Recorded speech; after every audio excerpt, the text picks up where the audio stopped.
My main topic is whenever you're practicing at home, what are your tone goals? So what's the goals for your guitar sound and the tone of your guitar just for practice? Not for at home, nothing like that. What are you looking for? Yeah, so whenever you sit down and practice. Did you say practice at home or practice like with Practice a band? at home, no band, just by yourself. Maybe in your bedroom, maybe in the living room, wherever you're at practicing, wherever you practice guitar most. What is the goal for your tone and what you're looking to hear? I don't know if I have a goal necessarily. My thing is that I want to be as inspired as I can. I want to, be able to play the songs that I need to play in practice. Like, if I'm playing a show, I need to make sure that all the sounds I have on my board are ready to go for the weekend and stuff like that. So, as far as like a tone I'm trying to get, honestly, I plug straight into that Wagner Alchemist I have. Yeah. And it has everything I need in the moment. If it's just a quick... practice. For practicing at home, it works great. Because it has everything I need. Delay, reverb, and distortion clean and distortion. So, to me, it has everything I need. Quick on the ready. Otherwise, I'll use that Vox head and cab I have, and it's got the power attenuator. And I'll turn it down, and I'll use pedals. And that's a quiet way to not bug my wife, which is very important. Yeah. So I'll do that too. So Okay. I don't really have like a tone agenda. I will say, whenever you practice at home, does not mean that the tone will translate at the gig. No. So you gotta realize that you might need a little extra mids, a little less bass. That's why I differentiated it, right? Yep. Tone goals for at home practice. So yeah, that's cool. That makes sense. So I feel like I kind of have like two different types of practice at home. So I've got the practice I do on a regular basis. And honestly, what I do is most of the time I take my electric guitar and I sit down on the couch to not bug my wife.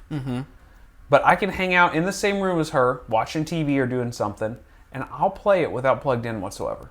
I'll just sit down and play it quietly plugged in. And if I can make that sound clean, whenever I'm just doing practice stuff, when I don't have any specific gig or anything going on, if I can make that sound clean and make that sound good, I know it's going to translate well to an amp. Right. However, you have to realize that whenever you're playing guitar, you're not playing just the guitar.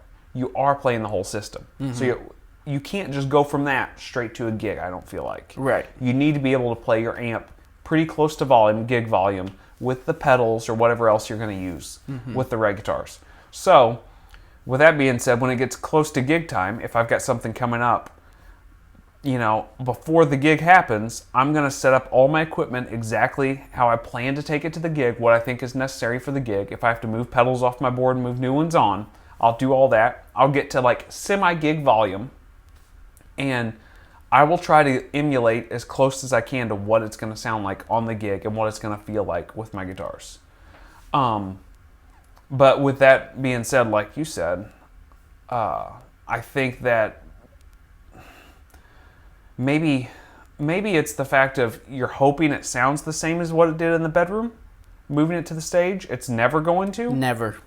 But I think we have this like, oh, we need it to sound, a certain way in the bedroom. That way it sounds the same on the stage. And you almost can't do that. You've got to EQ it differently too on top of that. Practicing at home, I can turn my bass up a lot more than what I can whenever I go like play live. I'm going to turn my bass down, my treble up every time. So a lot of times I'll have somebody come over and they will play my amp or play my guitars and they'll be like, that is bright. Like that's like, ouch. Like that's hard to play. And this amps and stuff I play is pretty not forgiving. It's not real like comfortable to play. Right. Like, there's not a lot of wiggle room. So they'll play it and they'll be like, this is like harsh to play and it's difficult to play all at the same time. But then you move it to a gig scenario and you're like, oh, this is like, it fits right in the mix. It sounds good and thick because it's with all the other stuff. But if I am practicing at home just for fun and plug in my stuff, I'm going to turn up my bass a little bit more. But yeah, that's kind of how I approach it. Yeah. So. Makes sense.